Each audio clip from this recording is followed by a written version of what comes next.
Graça e paz de Jesus, pessoal. Deus abençoe vocês. Eu me chamo Bernardo, para quem não conhece. Sou pastor de uma igreja presbiteriana, chamada Igreja Presbiteriana do Caminho, que se reúne na região central / sul ali de São Paulo, na região da Vila Mariana. E uma vez por mês eu tenho o privilégio de estar aqui com vocês compartilhando a palavra. A gente já tem feito isso faz um tempo já. E a gente está aqui mais uma vez. Olha só, eu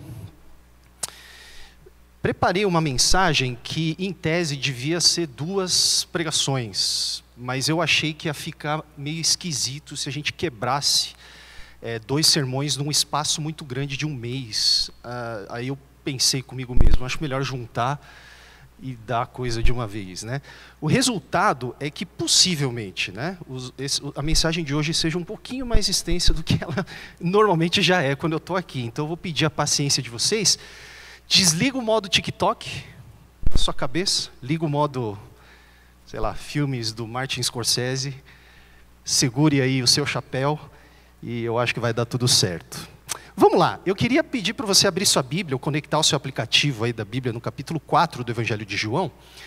A gente, no primeiro semestre desse ano, passeou pelo livro de Jonas, e aí a partir do mês de agosto, no segundo semestre, a gente começou a falar um pouco sobre algumas passagens selecionadas aqui do Evangelho de João. Então hoje vai ser a 3ª vez que a gente vai aterrissar aqui em algum texto de João, no caso aqui o capítulo 4,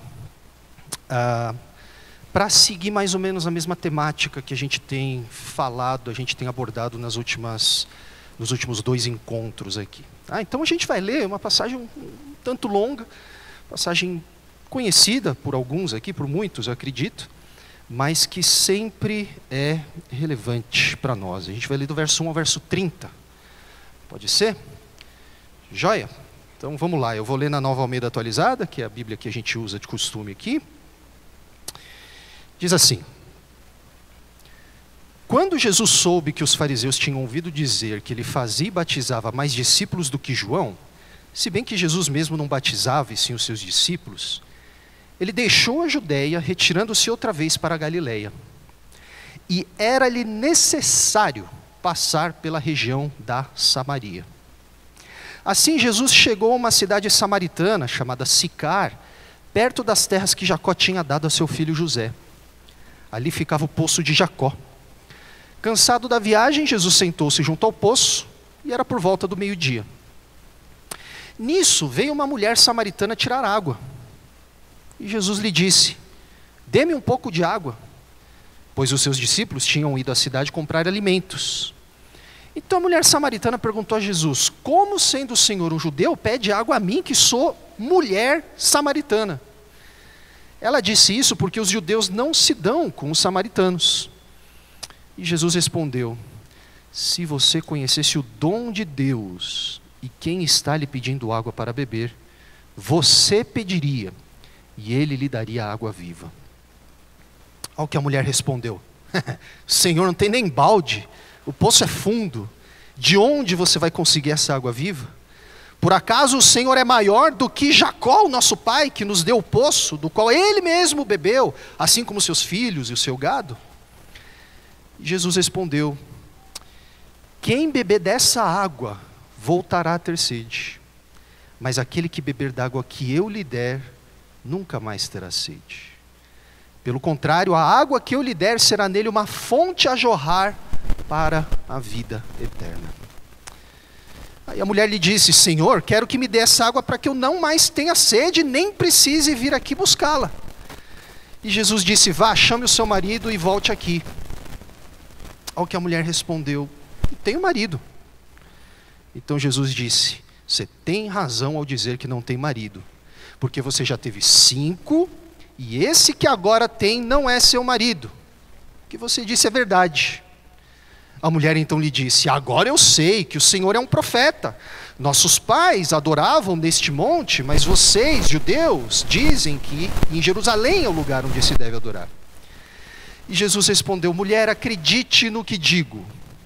Vem a hora em que nem neste monte, nem em Jerusalém vocês adorarão o Pai. Vocês adoram o que não conhecem, nós adoramos o que conhecemos, porque a salvação vem dos judeus. Mas vem a hora e já chegou, em que os verdadeiros adoradores adorarão o Pai em espírito e em verdade. Porque são esses que o Pai procura para seus adoradores. Deus é espírito, e é necessário que os seus adoradores o adorem em espírito e em verdade. A mulher respondeu: olha, eu sei que virá o Messias, chamado Cristo. E quando ele vier, nos ensinará ou nos anunciará todas as coisas. Então Jesus disse: eu sou o Messias, eu que estou falando com você. E aí naquele momento chegaram os discípulos de Jesus e se admiraram ao vê-lo falando com uma mulher. Mas nenhum deles perguntou: o que você está querendo? Ou por que o Senhor está falando com ela? Quanto à mulher, deixou seu cântaro, foi à cidade e disse ao povo: venham comigo e vejam um homem que me disse tudo o que eu já fiz. Não seria ele, por acaso, o Cristo? Então saíram da cidade e foram até onde Jesus estava. Amém. Até aqui. Vamos pedir a ajuda de Deus mais uma vez? Deus querido, nós precisamos muito do Senhor. Vem nos encontrar mais uma vez, Senhor. Olha para nós com o teu olhar de graça e de misericórdia e nos alcança mais uma vez nessa noite, por meio da tua palavra. Em nome de Jesus. Amém. Olha só, pessoal, na penúltima vez que a gente esteve aqui em agosto, quando a gente começou a falar um pouquinho sobre essas passagens de João, eu comecei essa sequência de sermões fazendo uma série de perguntas para vocês que tinha a ver com a passagem que a gente examinou na ocasião. E nessa noite eu queria começar a exposição desse texto refazendo essas mesmas perguntas que eu tinha feito 2 meses atrás, só que usando palavras diferentes. Eu queria refazer essas perguntas de um outro jeito. Você tem sede do quê? O que você acha que falta na sua vida para que você seja feliz? O que é que precisa acontecer com você para que você olhe para você mesmo no espelho e diga: agora sim, agora eu cheguei onde eu queria? E mais importante, onde é que você tem buscado isso? Onde é que você tem buscado essa felicidade?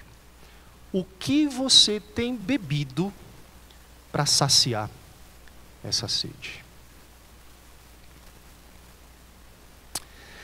Nas últimas vezes que a gente esteve aqui junto, a gente viu que uma das preocupações centrais do Evangelho de João é afirmar que Jesus é a manifestação visível da presença de Deus entre o seu povo.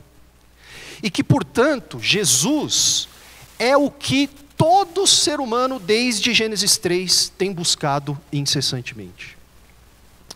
E a passagem de hoje vai nos conduzir adiante nessa mesma temática, só que uma coisa que faz bastante diferença em relação à passagem de hoje é que, de maneira um pouco distinta das 2 passagens que a gente viu nos últimos 2 domingos e que a gente teve junto aqui, o encontro narrado na passagem de hoje é, na verdade, iniciado inteiramente por Jesus. Porque nas últimas 2 passagens que a gente examinou, quem iniciou esses encontros foram as pessoas que vieram se aproximar de Jesus. Mas na passagem de hoje, a gente vê que é Jesus que inicia esse encontro. É Jesus quem está aqui em João 4 em busca de algo. É Jesus quem está em procura de algo. Ou no caso, de alguém. E a primeira coisa que chama a nossa atenção aqui é a intencionalidade de Jesus em procurar essa pessoa. Ao dizer que Jesus estava saindo da região da Judéia em direção ao norte, ali para Galileia, João acrescenta uma informação muito interessante de que era necessário passar por Samaria, no verso 4. A questão, gente, é que se você conhece um pouquinho de história e de geografia ali da Palestina do primeiro século, você sabe que essa afirmação de que era necessário passar por Samaria não significa que Jesus precisava passar pela Samaria porque não tinha um rodoanel ali que ele pudesse pegar para desviar o caminho ou pegar outro caminho.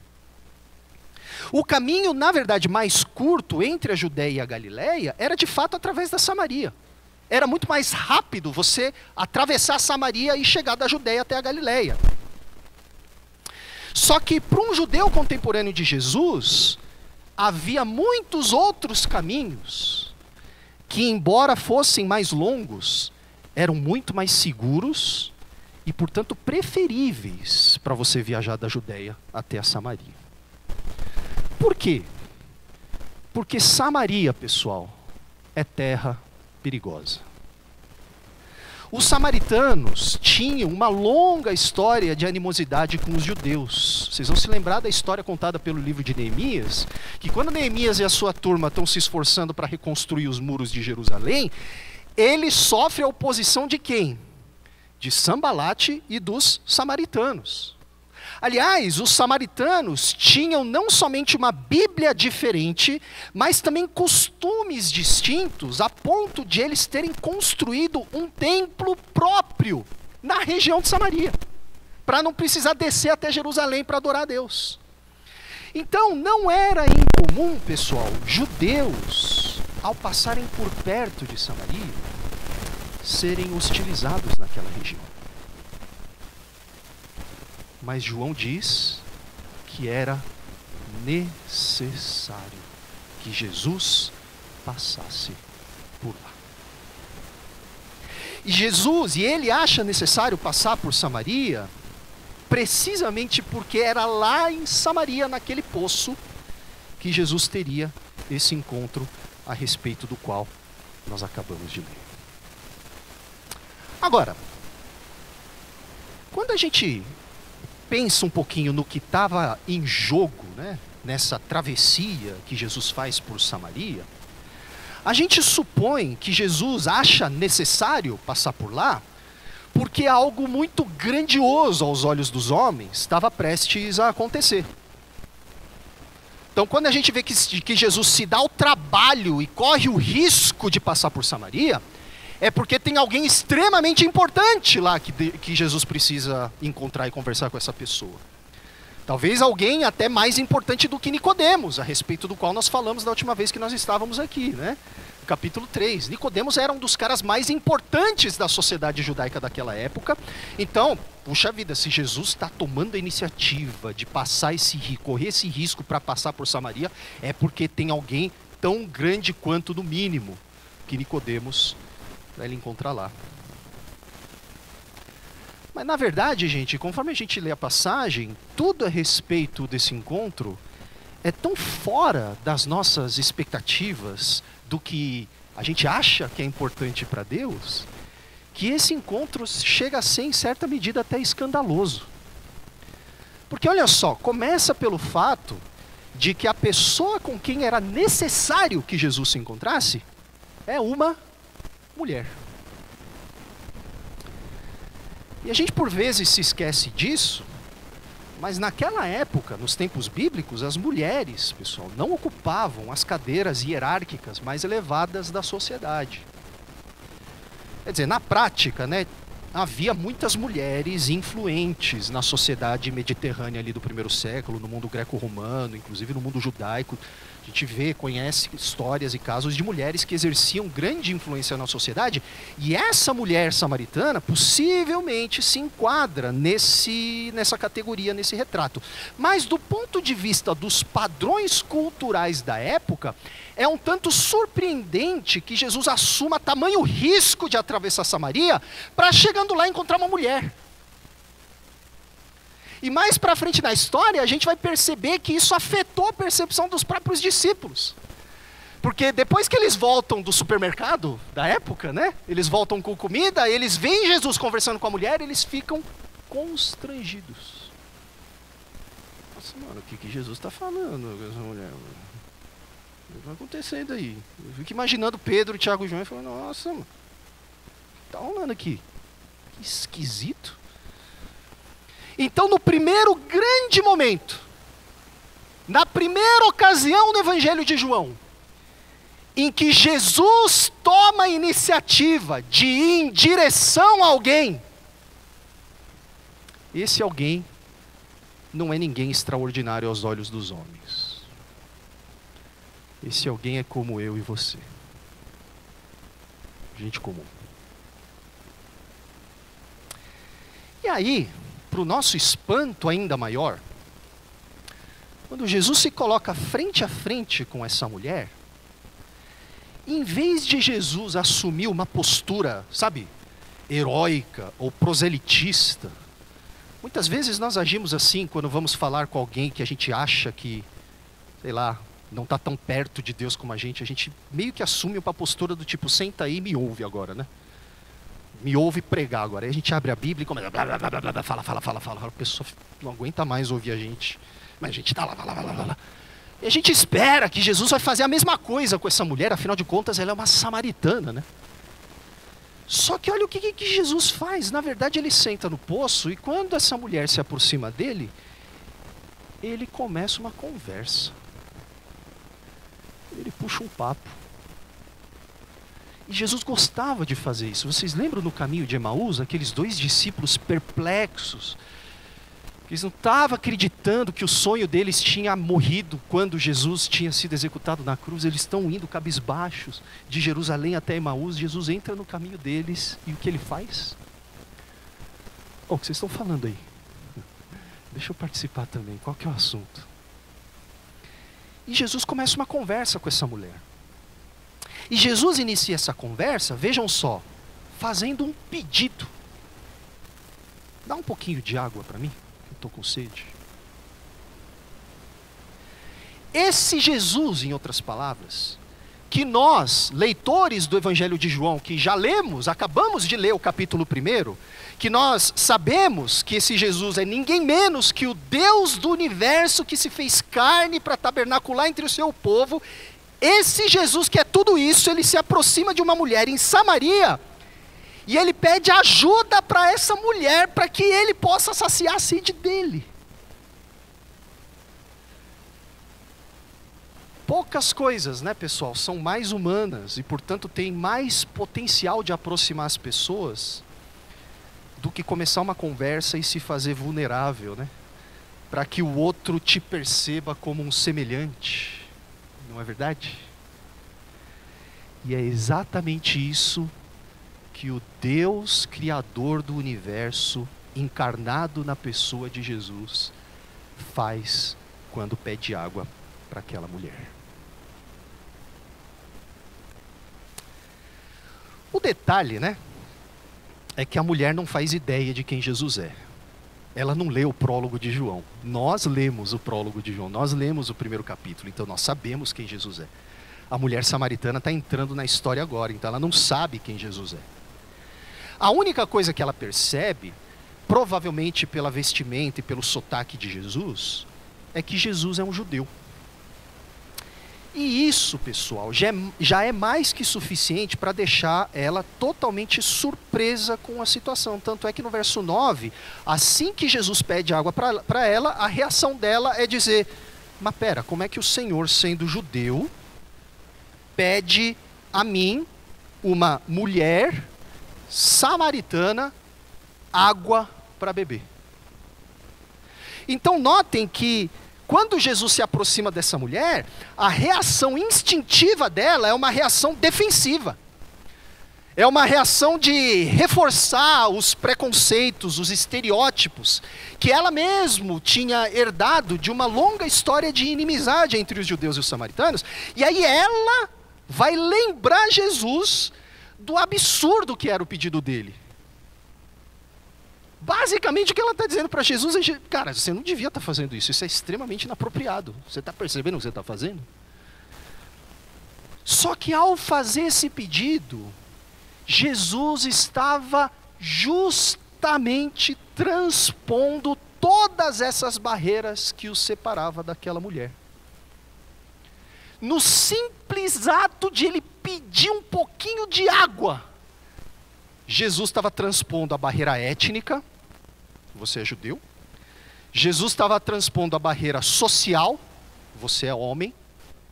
E ele estava transpondo a barreira religiosa. Você está pedindo água para mim, que sou uma samaritana, e correndo o risco de se tornar impuro cerimonialmente? Então, nesse ponto, a gente percebe que o desejo de Jesus, ao iniciar essa conversa com aquela mulher, era necessário que Jesus passasse por Samaria, não somente para que Jesus pudesse saciar a sede que ele tinha de água depois de uma longa caminhada, mas era necessário que Jesus passasse por Samaria para que a sede de Jesus mais profunda de encontrar o coração daquela mulher fosse saciada. Era necessário que Jesus passasse por Samaria, porque Jesus tinha uma sede mais visceral de se revelar àquela mulher. E de fato, pessoal, olha que coisa interessante, hein? Assim que Jesus pede água para a mulher, e a mulher estranha aquilo, Jesus vai começar a mostrar para aquela mulher que, na verdade, quem tinha sede mesmo não era ele, mas ela. A partir do momento que Jesus pede água para aquela mulher, Jesus começa a mostrar para ela que ela mesma padecia de uma sede que não podia ser saciada simplesmente com água. Então, ao ouvir a reação de estranhamento da mulher, Jesus olha para ela e diz: sabe de uma coisa? Se você conhecesse o dom de Deus e quem está pedindo água para você, você é que teria pedido água e ele lhe teria dado água viva. Agora, de imediato, né? A outra coisa que fica clara aqui é que a mulher também não entende o que Jesus está dizendo. E a gente nota aqui que a capacidade daquela mulher de perceber a realidade pela ótica de Jesus não era muito diferente da de Nicodemos e não era muito diferente da nossa. É impressionante, na verdade, que a despeito das enormes diferenças que existiam entre a mulher samaritana e Nicodemos, Nicodemos era um judeu raiz.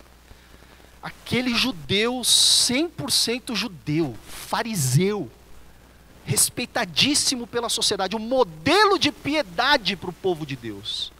A mulher samaritana estava do outro lado do espectro, estava no outro extremo. Uma mulher samaritana. Só que olha que interessante, a despeito desse enorme abismo que separava essas duas figuras, ambos são idênticos em um ponto: na incapacidade de enxergar a luz e de gerar a vida de Deus por eles mesmos. E nós somos iguaizinhos a eles.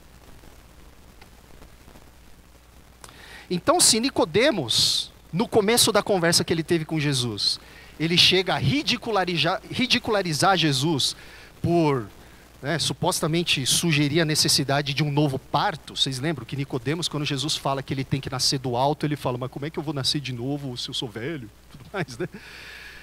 A mulher samaritana, por sua vez, ela acha cômico que Jesus tenha oferecido água viva, água corrente. Água viva aqui significa água corrente, água fresca, água potável, boa para beber. Só para quebrar o gelo aqui, vocês sabem que é a pessoa que mais bebe água no mundo, né? É o Otávio, né? Porque tem os caminhões que dizem água potável. Enfim. O que Jesus? Só para ver se vocês acordam um pouco. Quando Jesus oferece água viva para a mulher, o que ele está oferecendo é isso. É água fresca, água corrente. Só que ela olha e ela acha cômico que Jesus ofereça a ela água viva, água corrente. Só que ela olha para Jesus e ela não está vendo nenhum balde ali. Jesus não tem com que tirar essa água. Então a fala dela no verso 13, por acaso você se acha maior que Jacó? A gente precisa entender com um tom um pouquinho sarcástico. A mulher está olhando para Jesus e está achando esse papo muito, muito, muito esquisito. Esse cara é um homem judeu, ele vem para a minha região, ele pede água, e aí quando eu estranho isso, ele vem me oferecer água corrente, mas ele não tem balde. Não é possível, esse cara só pode estar de brincadeira comigo. Você acha que você é maior que Jacó? Você não tem nem balde. Cara, estou perdendo meu tempo aqui com você. Só que o que a gente vê é que esse Jesus, com a paciência bem característica dele, Jesus não desiste de alcançar o coração dessa mulher só porque ela é incapaz de enxergar as coisas da maneira correta. Então, em sua graça, em sua paciência, Jesus vai continuar essa conversa e Jesus vai insistir que a sede que ele está disposto a saciar naquela mulher não era só para aquele momento, mas era para sempre. Jesus, ao ouvir a mulher dizendo, mas você não é maior que Jacó, você não tem balde para tirar água, que absurdo, o que você está falando? Para de viajar, me deixa em paz. Jesus olha para ela e diz, minha filha, você vai beber dessa água e você vai ter sede de novo. Mas se você beber daquilo que eu tenho para te dar, você nunca mais vai ter sede na sua vida. E aí olha que coisa fascinante. Diante de uma promessa tão extraordinária, o que você faria se alguém prometesse para você que você nunca mais precisaria beber água? Que você nunca mais teria sede? Que você nunca mais precisaria ocupar a sua vida buscando saciar algo que está dentro de você, que não pode ser saciado? E aí naquele momento, aquela mulher, diante dessa promessa, sem ela perceber, pessoal, sem ela sequer se dar conta, ela admite, ela confessa para Jesus que ela de fato tem sede, não somente de água, mas também de algo muito mais profundo. E como a gente sabe disso? Tem um detalhe aqui que João menciona nessa passagem que é crucial para que a gente entenda o que está acontecendo aqui. No verso 6, João vai dizer que esse encontro aconteceu ao meio-dia, pessoal. Por que isso é relevante? Isso é relevante porque o meio-dia é o pior horário para você tirar água de um poço. Ninguém, inclusive hoje, eu morei meio ano em Moçambique, morei alguns meses numa aldeia ali, enfurnado numa aldeia, e ali a gente dependia da água do poço. Ninguém vai buscar água no poço ao meio-dia, ninguém. Por quê? Porque meio-dia é o horário mais quente do dia. E você sabe que buscar água é um troço árduo. O pessoal enche os cântaros e os baldes, é pesado. É impossível você carregar aquele baldão de água ao meio-dia todo dia. Então quais são os horários em que o pessoal vai retirar a água do poço? De manhã cedo e finzinho da tarde. Jamais ao meio-dia. Só que essa mulher encontra com Jesus naquele poço no meio-dia. E o fato de essa mulher ter ido lá sozinha nesse horário indica algo muito mais sério do que um erro de planejamento por parte daquela mulher. O fato de essa mulher ter ido lá sozinha ao meio-dia sugere que ela não era bem-vinda entre as demais mulheres que iam buscar água naquele poço. Ou talvez isso sugere que ela não gostava de encontrar as pessoas ali. Ou talvez as duas coisas. Porque se cedo pela manhã ou no finalzinho da tarde são os únicos horários possíveis para você buscar água e todo mundo precisa de água para viver, o que acontece é que os poços serviam na antiguidade e ainda servem em determinados contextos de pontos de encontro. Poços são os lugares em que as pessoas colocam a fofoca em dia, basicamente isso. Porque todo mundo está lá, na fila, esperando a sua vez para tirar a água do poço. Menos essa mulher. Então aquela mulher estava naquele poço, naquele horário, sozinha. Sim, para saciar sua sede de água. Mas o fato de ela estar lá ao meio-dia sugere que ela tinha uma sede que não era só de água. Então, gente, quando a mulher diz no verso 15, assim que Jesus fala, se você beber da água que eu tenho para te dar, você nunca mais vai ter sede, no verso 15 ela diz, então me dá dessa água, pelo amor de Deus. Olha a resposta da mulher, Senhor, me dê dessa água para que eu nunca mais tenha sede, nem precise voltar aqui para tirar água. Então o que ela está dizendo aqui tem dois sentidos. Em um sentido, é como se essa mulher tivesse entrando meio que na brincadeira e dizendo algo do tipo assim, opa, nunca mais ter sede? Então beleza, me dá dessa água então, de graça tem injeção na testa, né? Eu quero. Só que abaixo da superfície, essa resposta dela está escondendo um clamor muito mais sério. Ela está clamando desesperadamente por socorro. Quando ela diz, me dá dessa água, porque eu não quero mais vir voltar nesse poço buscar água, ela está dizendo, quem me dera não precisar vir mais aqui nesse horário escondido. Quem me dera não precisar mais passar por essa situação. Quem me dera não viver mais com vergonha. Quem me dera não viver mais escondida. Quem me dera não viver mais no escuro. Senhor, me dê dessa água, para que eu não precise mais voltar aqui. Eu não aguento mais. Eu não aguento mais.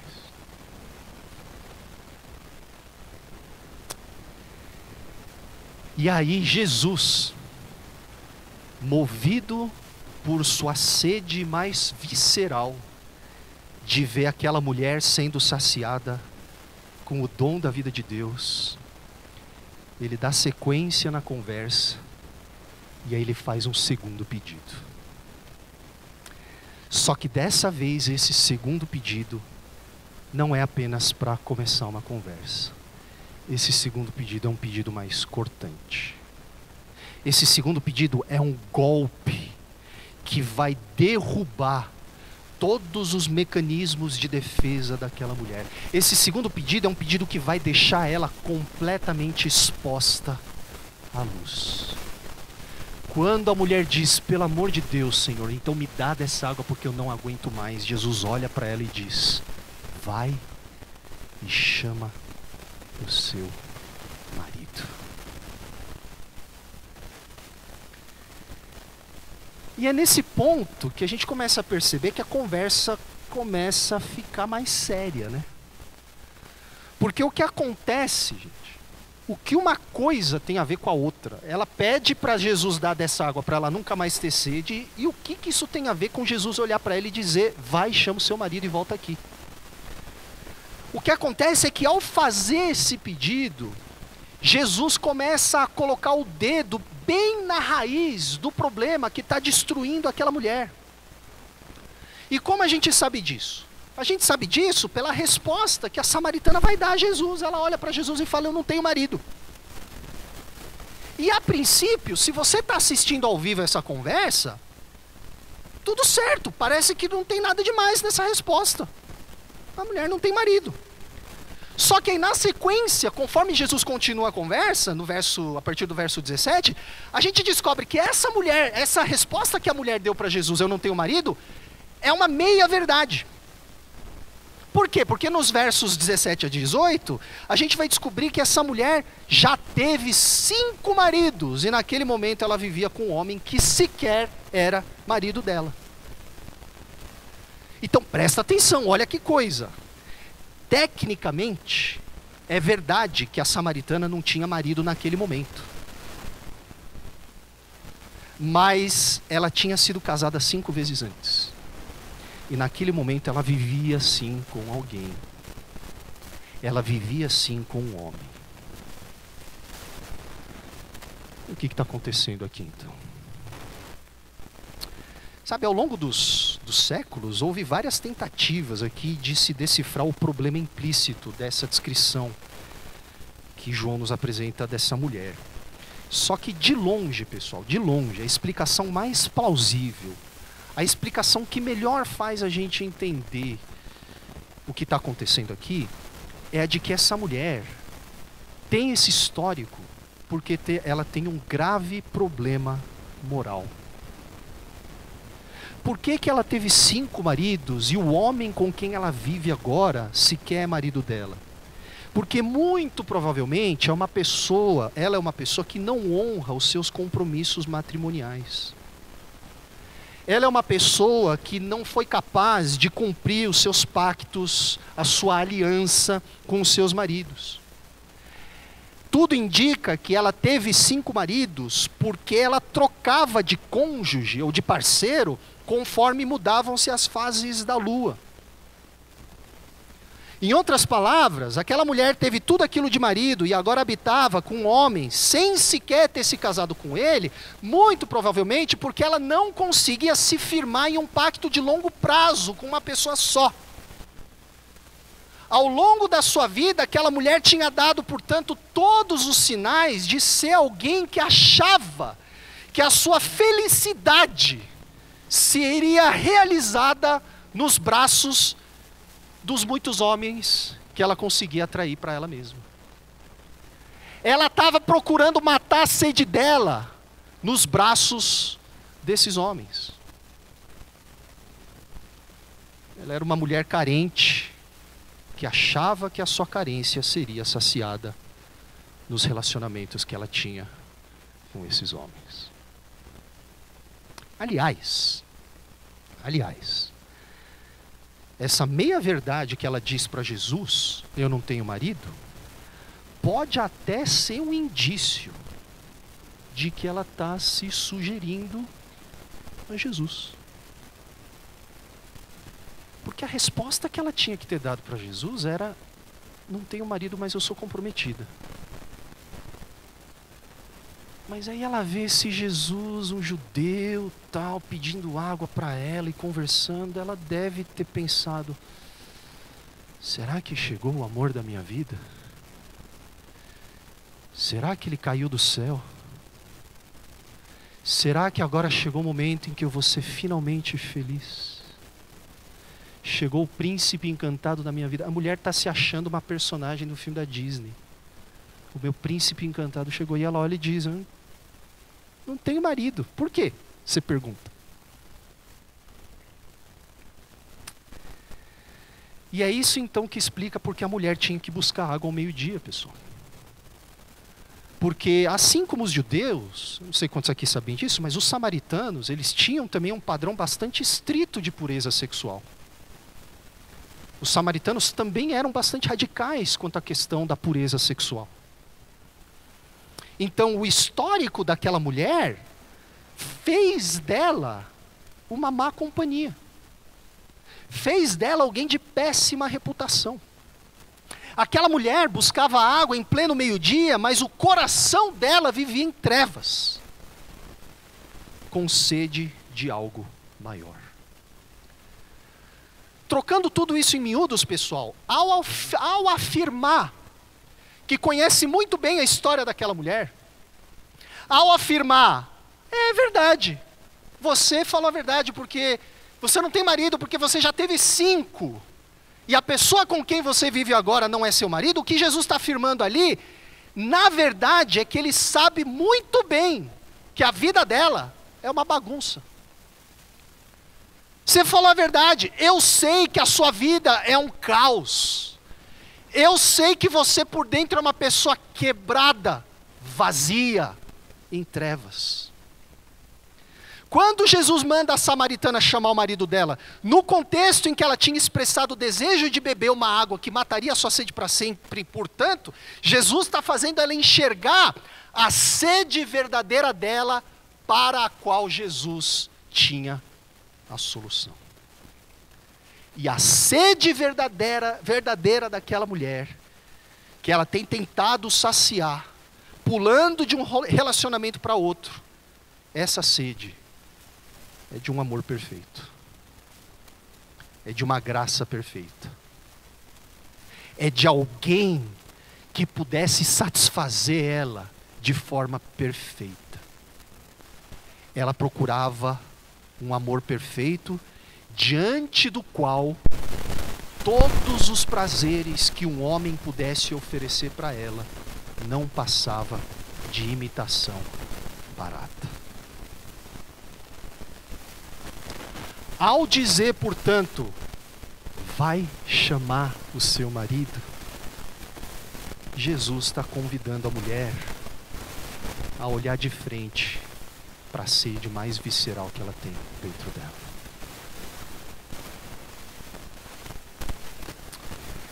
É por isso, pessoal, que no momento em que ela percebe que Jesus conhece o passado dela, ela imediatamente muda de assunto e começa um assunto teológico com Jesus. Essa conversa, se você lê assim pela primeira vez, você acha que é uma conversa meio de doido, né? Ele está falando de uma coisa, depois fala de outra, e a mulher vai para outra direção, mas a coisa está ligada na outra. Assim que ela percebe, opa, esse cara conhece o meu passado. Eu acho que ele é de Deus. E aí ela começa imediatamente uma pergunta teológica.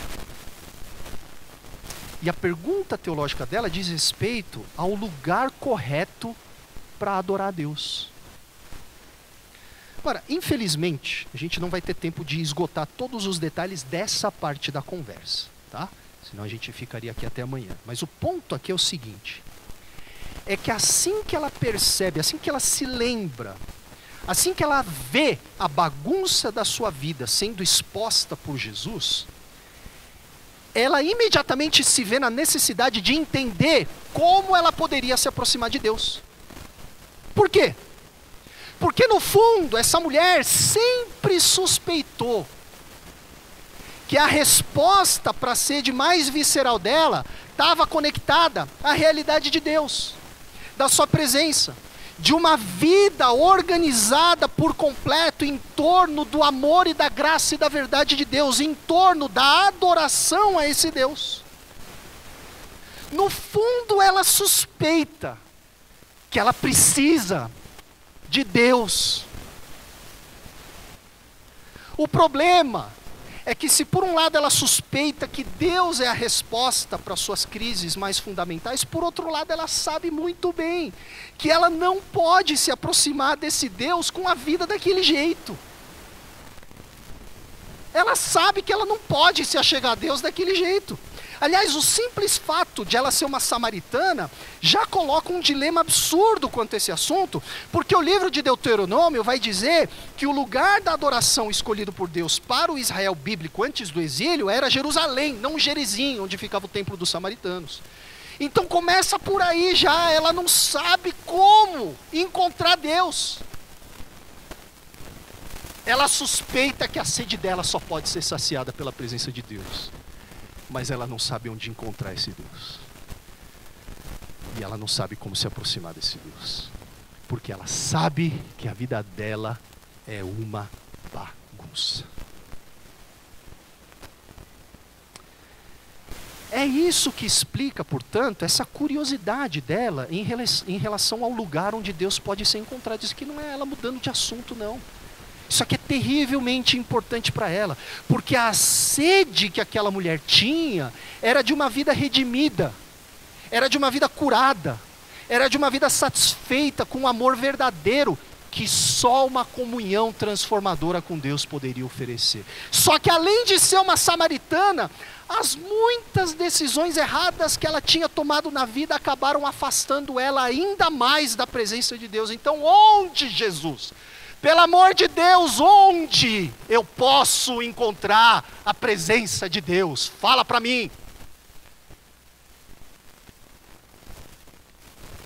E aqui a única coisa que eu consigo imaginar é o olhar de Jesus para essa mulher no momento em que ela faz essa pergunta.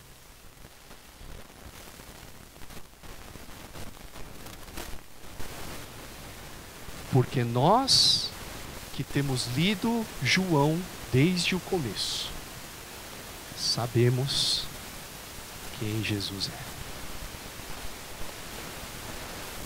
Nós sabemos que esse homem judeu que estava pedindo água para aquela mulher samaritana é a encarnação da presença desse Deus que essa mulher tanto buscava. Nós sabemos que esse Jesus é o próprio Deus de Israel que se fez carne para tabernacular entre o seu povo. Então, quando essa mulher faz essa pergunta, eu só consigo imaginar esse Jesus que é tudo isso ouvindo essa pergunta: onde eu posso encontrar o Deus que pode saciar a minha sede?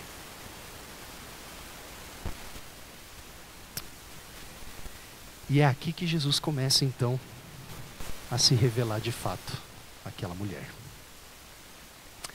Jesus vai dizer o seguinte: é verdade que o templo de Jerusalém é importante.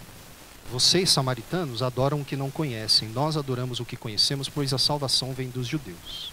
Jesus está dizendo, olha, o lugar de adoração escolhido por Deus até agora sempre foi Jerusalém, na verdade. Não é Gerizim.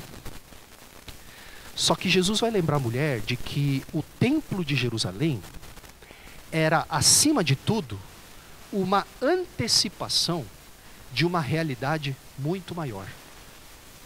E a realidade que o templo antecipava era a manifestação da presença de Deus, do Criador de todo o universo entre a humanidade. O templo, portanto, não era um fim em si mesmo. O templo apontava para uma realidade maior. O templo representava a realidade de que esse Deus que criou todo o universo desejava voltar a habitar entre a humanidade de uma maneira semelhante ao que ocorria no Jardim do Éden antes de Gênesis 3, antes de todo o caos que havia desembocado na inimizade entre judeus e samaritanos, antes da bagunça da vida daquela mulher. Então Jesus vai dizer para aquela mulher que sim, o templo em Jerusalém é bastante importante, mas o templo não é definitivo, porque o templo representava o plano ainda mais extraordinário de Deus, de reconciliar consigo todas as coisas nos céus e na terra, e de derramar sua presença sobre toda a humanidade que crê em Jesus. Então, assim como Jesus tinha dito para Nicodemos no capítulo 3, que uma nova criação estava sendo gerada, Jesus vai dizer agora para aquela mulher samaritana que o dia em que Deus seria adorado por todos os povos havia chegado. E esse dia havia chegado porque Deus estava acessível agora naquele poço ao meio-dia. Naquele esconderijo de vergonha e de trevas e de medo daquela mulher, Deus estava lá. Por quê? Porque Jesus tinha ido até lá encontrar com aquela mulher. Porque era necessário passar por Samaria. E o Deus encarnado estava pedindo água para aquela mulher. E porque Jesus estava lá, a dádiva da presença de Deus, a realidade que finalmente poderia saciar a sede mais profunda daquela mulher, estava disponível a ela naquele momento. Deus se tornou ser humano e cruzou todas as barreiras que o separava daquela mulher, para oferecer àquela mulher redenção e um novo começo. Ele foi até Samaria. Ele se aproximou de uma mulher. Ele pediu água. E ele começou a se revelar a ela.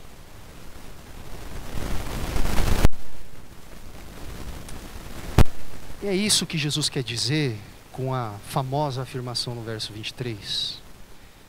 De que vem a hora, e já chegou, em que os verdadeiros adoradores adorarão o Pai em espírito e em verdade, porque são esses que o Pai procura para seus adoradores.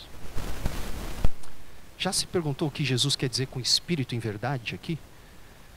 Tem uma interpretação bastante errada, tá, gente? Que diz que a gente tem que ser pentecostal e presbiteriano ao mesmo tempo, né? Um espírito cheio do espírito e cheio de verdade, porque é ensino da verdade ao mesmo tempo. Não tem nada a ver com isso, tá, gente?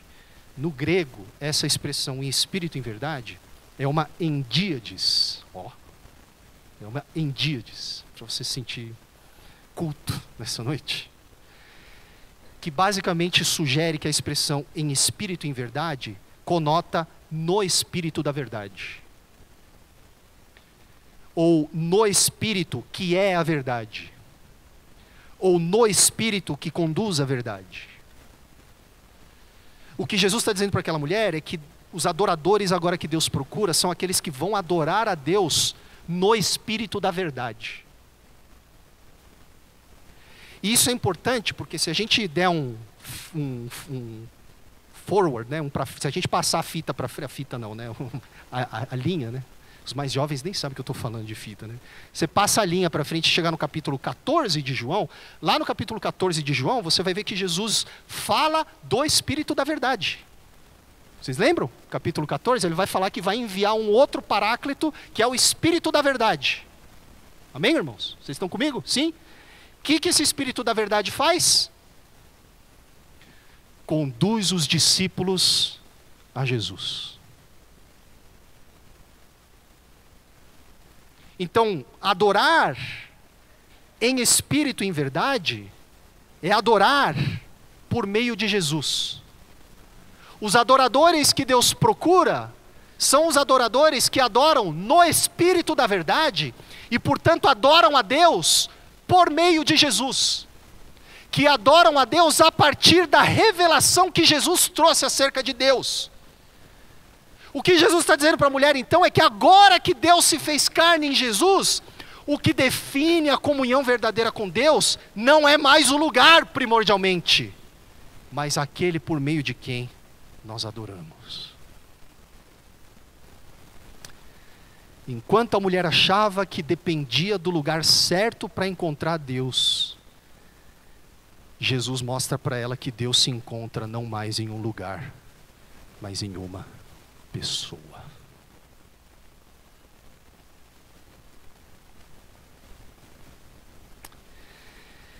Você está entendendo a importância desse encontro que Jesus teve com a mulher samaritana?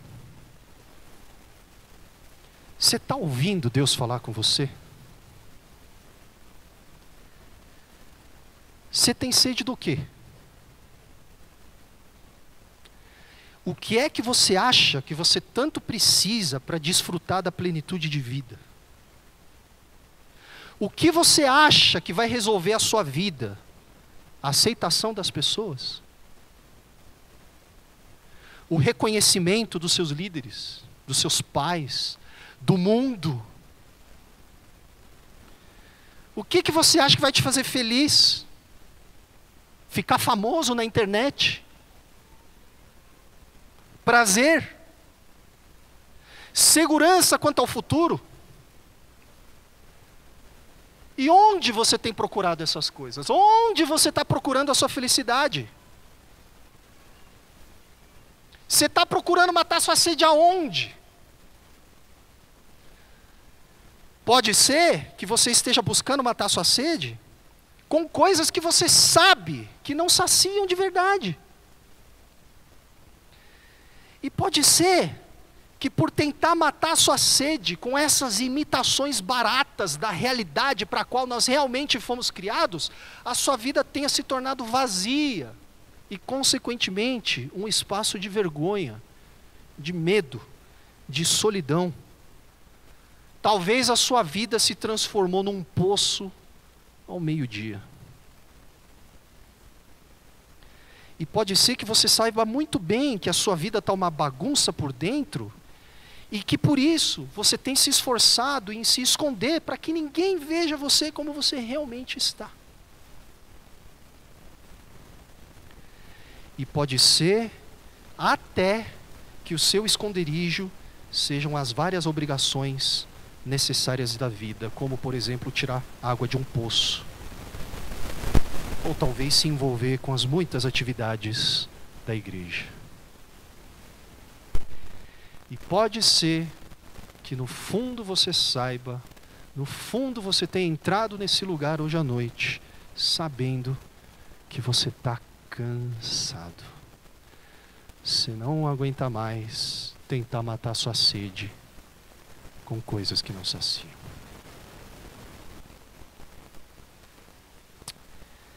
A sua sede só Deus pode saciar. Só Deus tem o dom da água-vida que mata a nossa sede por toda a eternidade. E a notícia maravilhosa que João 4 nos traz é de que em Jesus, esse Deus, de quem nós tanto precisamos, mas de quem nós somos incapazes absolutamente de nos aproximar, em Jesus, é esse Deus quem veio até nós. Em Jesus, Deus cruzou todas as fronteiras para se aproximar, para se achegar ao meu espaço de vergonha, ao meu espaço de medo, ao meu espaço de solidão, ao seu espaço de vergonha, de medo e de solidão. Esse Deus não ficou esperando do templo você se aproximar dele, porque ele sabia que você não podia fazer isso. Ele veio até você. E em Jesus, Deus veio até nós para fazer de nós adoradores, que o adoram em espírito e em verdade, pessoas perdoadas por seu amor, que encontram em Jesus o centro que reorganiza todos os amores mais viscerais da nossa vida.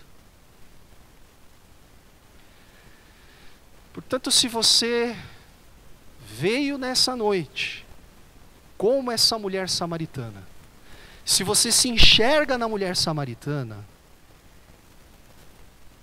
lembre-se, note Jesus se aproximar de você no seu poço. Perceba Jesus te mostrar qual é a sede mais profunda que você tem. Ouça Jesus te chamar para fora desse seu esconderijo. E veja mais uma vez que Jesus é tudo o que você precisa para viver plena e eternamente. Tudo que nós precisamos está em Deus. Deus se encarnou em Jesus. E Jesus tem sede de se revelar a nós.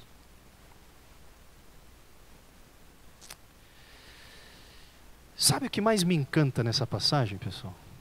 O que mais assim eu olho e falo, puxa vida, que coisa maravilhosa. É a maneira como essa passagem termina. Presta atenção em como esse encontro de Jesus com essa mulher samaritana termina. A mulher ouve tudo isso que Jesus acabou de dizer.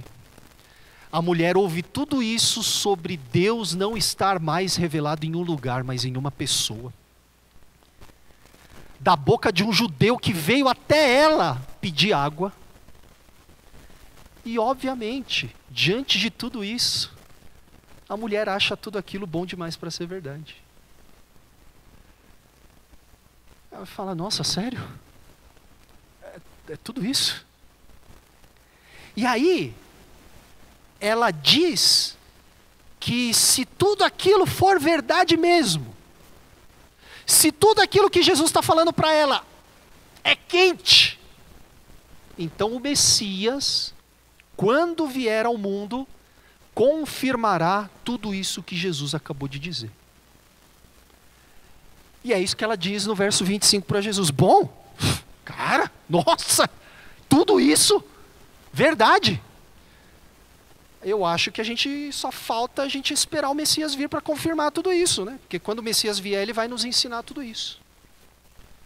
E aí o que está por trás dessa afirmação da mulher é que os samaritanos achavam que no fim dos tempos, necessariamente viria um Messias, na língua deles eles chamavam de Tarev, o Messias que viria em continuidade com a figura de Moisés. Vocês lembram o que diz lá na lei de Moisés?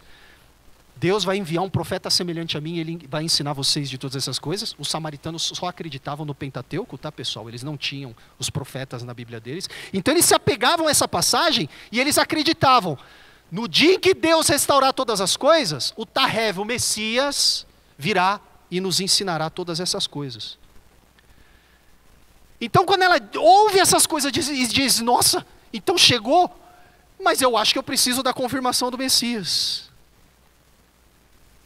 Aí Jesus olha para ela, e de novo eu só consigo imaginar o olhar de Jesus para aquela mulher. E ele diz, minha filha, suspire não mais, espere não mais, aguarde não mais. Eu sou o Messias. Eu que estou nesse poço ensinando essas coisas para você. Esse dia chegou. E aí sabe o que acontece em seguida, pessoal? Nem dá tempo daquela mulher dizer mais nada. Porque quando Jesus escancara seu tão aguardado Messias, nós somos distraídos com a chegada dos discípulos, que tinham voltado do vilarejo onde eles tinham comprado comida. É nessa hora que os discípulos entram em cena. E aqui João está sendo muito bem-humorado com a gente. João está escrevendo tipo o roteiro de um dorama coreano. Já assistiu o dorama coreano? São 49 temporadas que o cara está procurando a mãe que abandonou ele. Não é isso?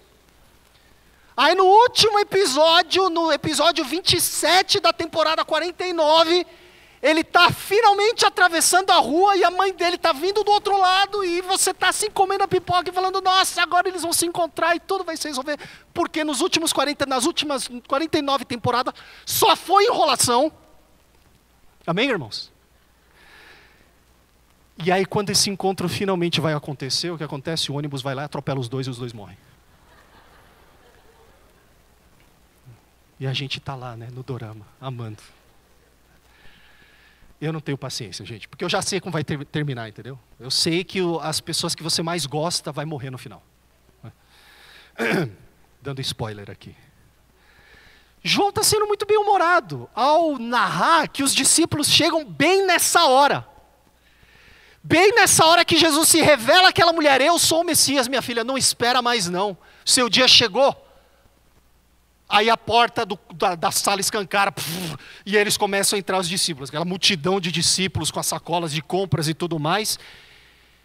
Só que João, ao dizer isso, ele está piscando para a gente e dizendo, gente, não se esqueçam, vocês leitores, os discípulos estão chegando agora, mas não se esqueçam. E a mulher? Como vocês acham que a mulher vai receber aquilo que Jesus falou? E aí quando a gente olha de volta para a mulher, a gente descobre que ela não está mais lá naquela cena. Sabe por quê? Porque naquele ínterim, enquanto os discípulos estão voltando do mercado, quando eles estão voltando para a cena, naquela fração de segundos, todas as fichas daquela mulher caem. Ela começa a conectar uma coisa na outra. Se esse Messias veio até mim, e tudo isso que ele falou é verdade, e ele me pediu água, e essa pessoa que está falando comigo até agora, que se aproximou de mim, é ninguém menos que a pessoa que eu tanto aguardava todos os dias da minha vida. E se ele sabe exatamente como é o meu passado, e ele conhece melhor do que eu a minha própria bagunça, mas em vez de me destruir, ele veio prometer água viva. Tudo mudou. E aí quando a gente olha de novo para aquela mulher, a gente não vê mais aquela mulher em cena. A única coisa que a gente vê é o cântaro dela encostado no poço. Porque Jesus matou a sede dela. A sede dela foi saciada. E aí ela volta para o vilarejo e começa a falar de Jesus para o povo. Porque assim como Jesus tinha prometido para ela, o que imediatamente acontece quando ela prova da água viva de Jesus é que fontes dessa água passam a jorrar do seu interior. E sabe o que ela diz para o pessoal do vilarejo dela? Ela não sai pregando um monte de coisa para eles, porque Jesus e tal. Ela simplesmente diz: tem um cara que sabe de tudo que eu fiz. E ele não me matou. Será que ele não é o Messias? Então, gente, esse é o meu desejo para nós hoje. Que você deixe o seu cântaro aqui. Que você volte para casa se lembrando de quem Jesus é e saciado por isso. Que você volte para a sua semana sem cântaro. Porque você sabe que água nenhuma desse mundo pode saciar a sua sede. E que você volte para casa anunciando tudo aquilo que Jesus tem feito e sido na sua vida. Vamos curvar nossa cabeça?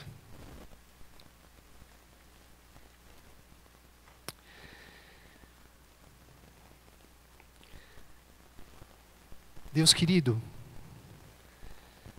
coloca os nossos olhos no Senhor mais uma vez e nos lembra da saciedade que nós temos no Senhor. E reorienta mais uma vez todos os nossos amores mais viscerais em torno de quem o Senhor é. Do Deus belo, bondoso, justo, santo, misericordioso e verdadeiro que o Senhor é. E faça jorrar de nós mais uma vez dessa água que só o Senhor pode nos dar. Em nome de Jesus. Amém.